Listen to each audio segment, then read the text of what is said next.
Bonjour à tous. Alors aujourd'hui, je fais cette vidéo pour vous parler de l'évolution du marché de la photographie d'entreprise. Alors, on reste bien sur la photo d'entreprise, c'est là-dessus que j'ai le plus de compétences.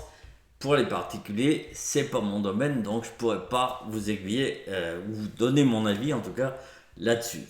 Euh, Au niveau de la photographie d'entreprise, on entend beaucoup de choses et des discours un petit peu pessimistes et parfois on se dit comment on peut avancer avec ce type de discours. Voilà. Alors on entend souvent que le marché est saturé, que les smartphones font tout, que l'IA qui arrive c'est la catastrophe, bref, et que les entreprises dans ce contexte économique n'ont pas de budget. Alors moi je vois quand même que effectivement le marché bouge, ça on peut pas le nier. Il bouge aujourd'hui, il va encore bouger, c'est certain. On a des voilà avec l'arrivée de l'IA, aujourd'hui on sait ce qu'est le marché, mais on ne sait pas ce que ça sera dans 5 ans, dans 10 ans. Bien que voilà, on peut tenir compte de cette donnée et travailler avec ça. Mais en tout cas, moi, j'ai pas du tout un discours pessimiste. Au contraire, j'ai plutôt un discours optimiste et je vois les choses. Voilà, j'ai un bon avis sur les choses et je voulais vous partager différents points en fait très concrets qui me permettent d'avoir cet avis positif. Avant ça, n'hésitez pas à vous abonner à la chaîne, n'hésitez pas à liker la vidéo, et puis c'est parti. Le premier point, c'est qu'il faut bien constater qu'aujourd'hui, les entreprises communiquent plus que jamais. Aujourd'hui, tout le monde sait que la communication, que la visibilité, c'est super important. Que si on veut vendre ses produits ou ses services, eh bien, il faut en parler. Donc, du coup, les entreprises communiquent. Alors, en face de ça, évidemment, on a de plus en plus d'outils faciles d'accès qui permettent de communiquer, certes, mais, et là je vais peut-être revenir dessus, mais simplement pour vous dire que tous ces outils qui semblent faciles, type smartphone, type IA, etc., déjà, je dirais que ça permet effectivement de fournir des images, mais des images qui sont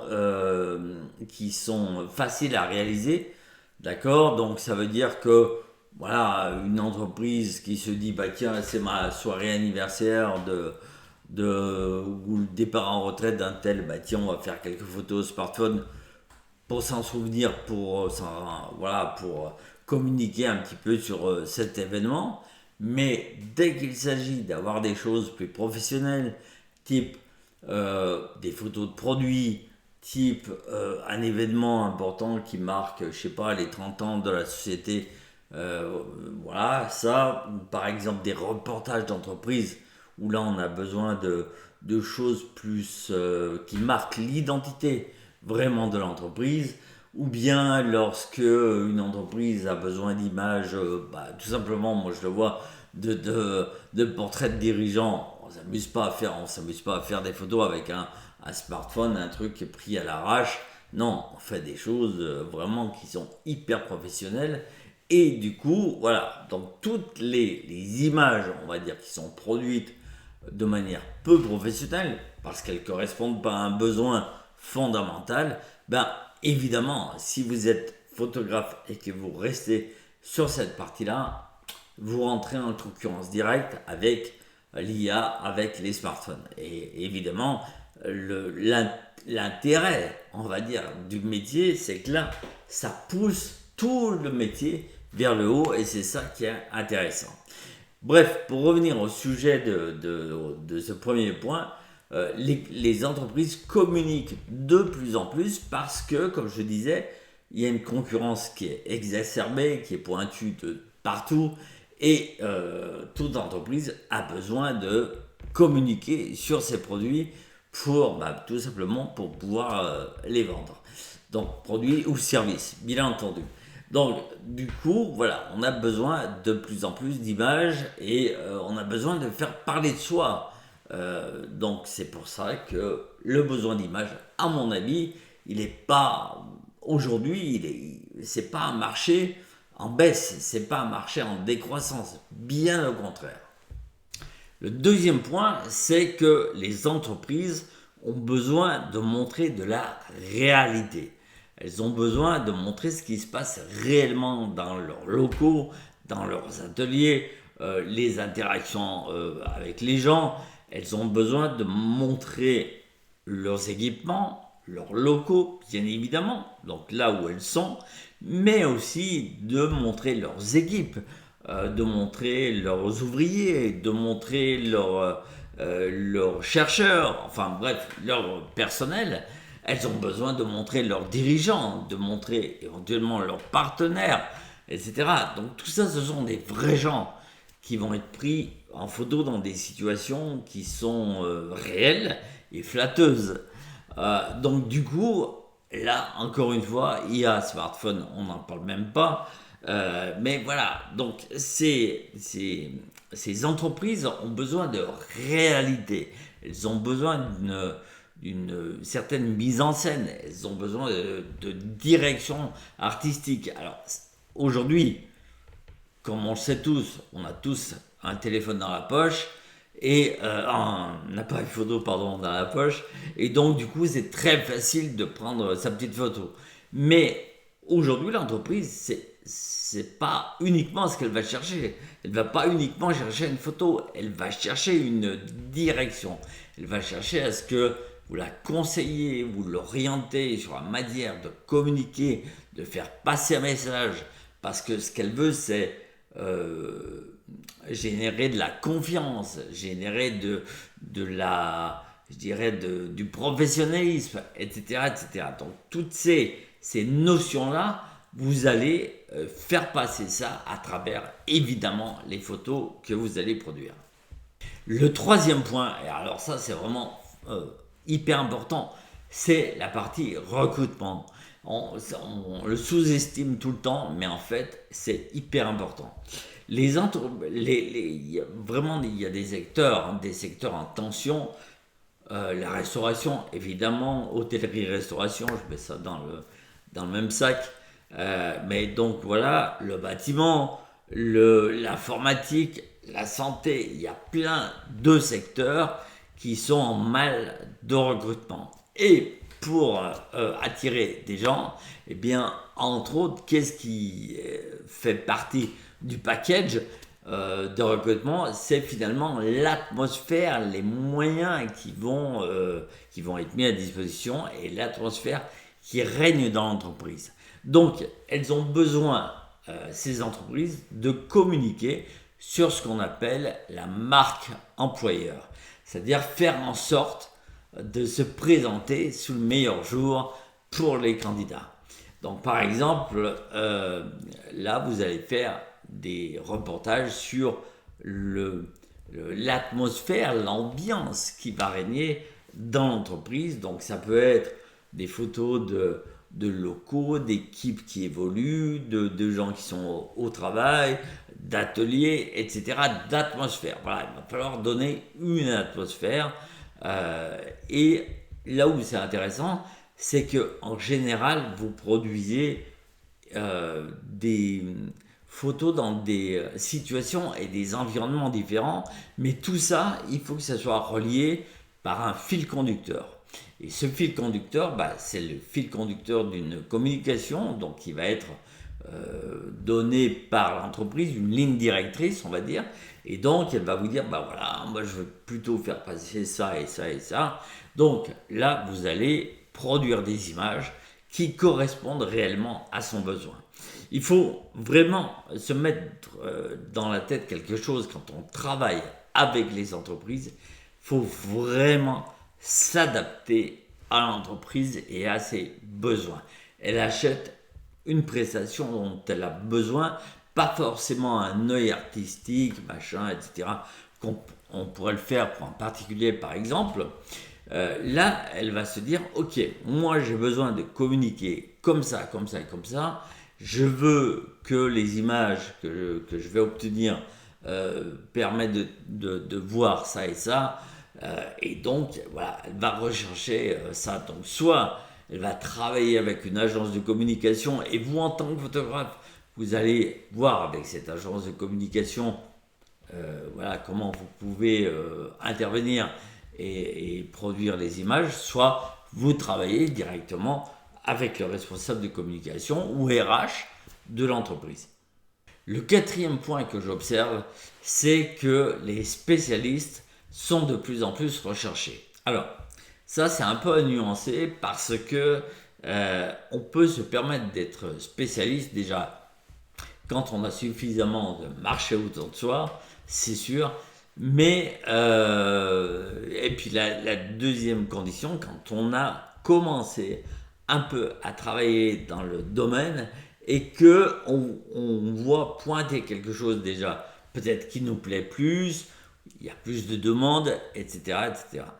Mais de manière générale, les gens qui vont être spécialisés, je ne sais pas, dans le culinaire, dans l'architecture, dans l'immobilier, dans le portrait de dirigeant, par exemple, dans la partie hôtellerie-restauration, eh bien, ou la santé, je vois ça aussi pas mal, c'est toujours des gens qui vont passer plus en avant. C'est-à-dire que si vous dites, je suis photographe d'entreprise et je fais un petit peu de ci, un petit peu de ça, un petit peu du reste, etc., mais qu'en face, une entreprise, je sais pas, d'agroalimentaire par exemple, se dit, moi, j'ai besoin d'un photographe culinaire pour mettre en valeur mes produits, par exemple, elle va plus se diriger vers un spécialiste plutôt que vous qui faites à la fois un peu de culinaire, un peu de santé, un peu de reportage dans des usines, etc., etc. Pas que vous ne faites pas le travail comme il faut, mais elle aura plus confiance dans quelqu'un de spécialiste. Néanmoins, avant de vous spécialiser, moi ce que je vous conseille, c'est de travailler de manière généraliste pour ensuite resserrer l'entonnoir. Donc comme je vous disais, ça vous permet de sentir où est le marché et vous où vous sentez le mieux. Donc ça c'est la première chose.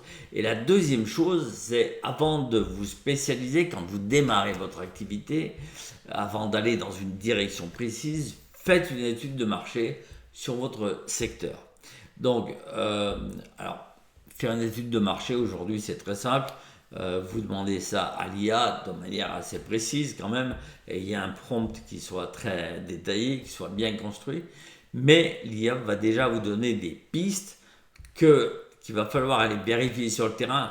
Hein. Rien ne remplace la discussion avec les gens.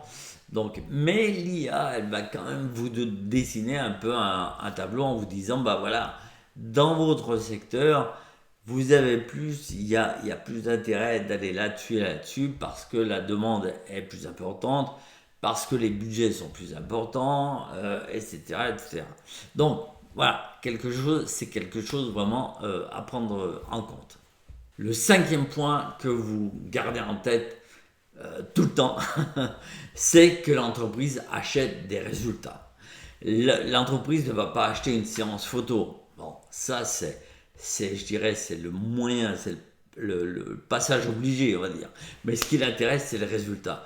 Pensez toujours moi j'aime bien cette anecdote, cet exemple d'une agence de voyage. Quand vous allez dans une agence de voyage, vous allez acheter les cocotiers, le sable blanc, l'eau turquoise, etc.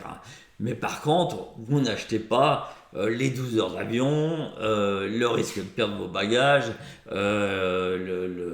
voilà, enfin bon, tout un tas de choses qui font votre passage de votre lieu de vie à votre lieu de vacances. Vous achetez la destination. Eh bien, une entreprise, c'est pareil. Elle, ce qu'elle achète, c'est la destination. Donc, ce qu'elle veut, c'est plus de crédibilité. Elle veut des images pour sa marque employeur, la partie recrutement. Donc, elle veut dégager une image professionnelle. Elle veut de la confiance, de l'assurance, bref, de la visibilité. Et le sixième point dont je voulais parler quand même, c'est qu'aujourd'hui, le défi, en fait, c'est plus vraiment la technique. Alors évidemment, c'est toujours intéressant de jouer avec la partie technique de votre appareil photo pour créer des flous, des atmosphères, etc., etc. C'est ce qui va faire votre patte et votre identité. Donc ça, c'est effectivement intéressant.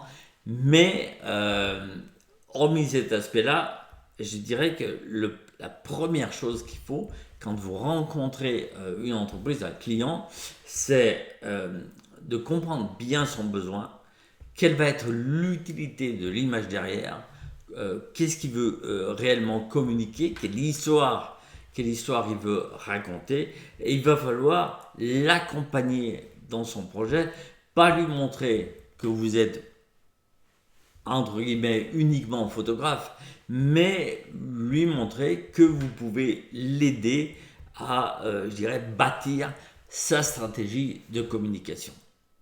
Voilà, alors pour conclure, je dirais, est-ce que le métier change? Évidemment qu'il change.